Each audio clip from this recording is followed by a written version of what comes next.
ಇವತ್ ನಿಮ್ಮೆಲ್ರಿಗೂ ಕೈ ತುತ್ಕೊಡೋಣ ಅಂತ ಆಸೆ ಆಯ್ತು, ಅದಕ್ಕೆ ತಗೊಂಡ್ ಬಂದೆ. ಓ ಸೂಪರ್.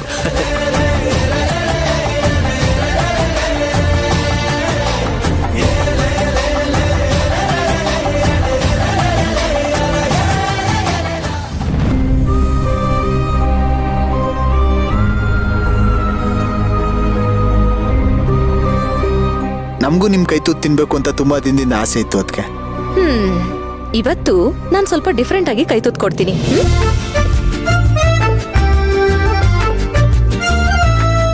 ಡಿಫ್ರೆಂಟ್ ಆಗ ಎಲ್ರಿಗೂ ಈರುಳ್ಳಿ ಕೊಡ್ತೀನಿ, ಹಾಗೆ ಮಜ್ಜಿಗೆನೂ ಕೊಡ್ತೀನಿ.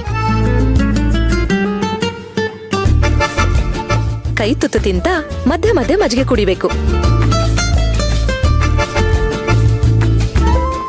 ಯಾಕೆ ಅಂದ್ರೆ ಬಾಡಿಗೆ ಹೈಡ್ರೇಷನ್ ಕೂಡ ತುಂಬಾ ಮುಖ್ಯ.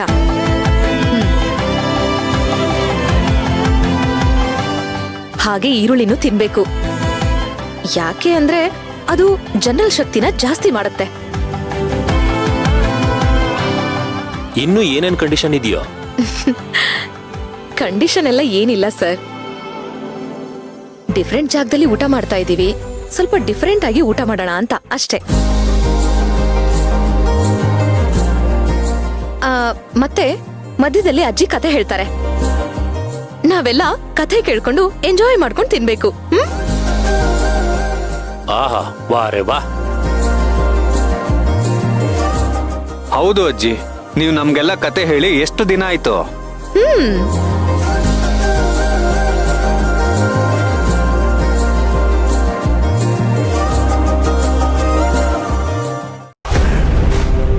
ಲೇ ಮೀರಾ, ಇವ್ರಿಗೆಲ್ಲ ಕಷ್ಟ ಕೊಡಬೇಕು, ಇವ್ರು ಕಣ್ಣೀರು ಹಾಕಿಸ್ಬೇಕು ಅಂತ ನೀನ್ ನೋಡ್ತಾ ಇದೀಯ.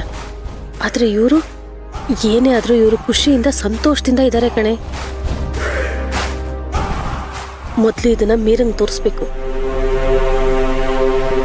ಊಟದ ಜೊತೆಗೆ ಈ ಕಥೆ, ಮಜ್ಜಿಗೆ, ಈರುಳ್ಳಿ ಇದನ್ನೆಲ್ಲ ಯಾಕೆ ಸೇರಿಸ್ತಾ ಇದ್ದೀನಿ ಅಂದ್ರೆ ಅದು ಬೇಗ ಹೊಟ್ಟೆ ತುಂಬಿಸುತ್ತೆ, ಟೈಮನ್ನ ಓಡಿಸುತ್ತೆ, ನಿಮ್ಗೆಲ್ಲ ಹೊಟ್ಟೆ ತುಂಬಿರೋ ಹಾಗೆ ಫೀಲ್ ಆಗುತ್ತೆ. ನಾನೇನಾದ್ರೂ ಮೀರಾ ಕೊಟ್ಟಿರೋದು ಇಷ್ಟೇ ಊಟ ಅಂತ ಹೇಳಿದ್ರೆ ನಿಮ್ಮೆಲ್ರಿಗೂ ನೋವಾಗುತ್ತೆ.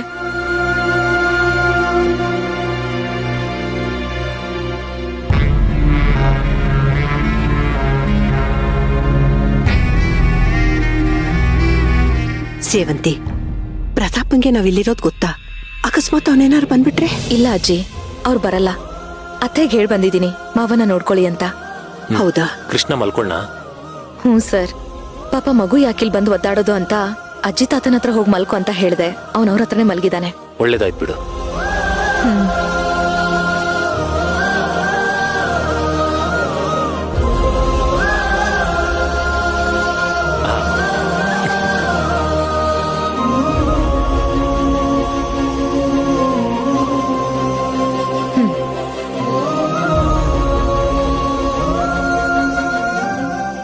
ಅಜ್ಜಿ,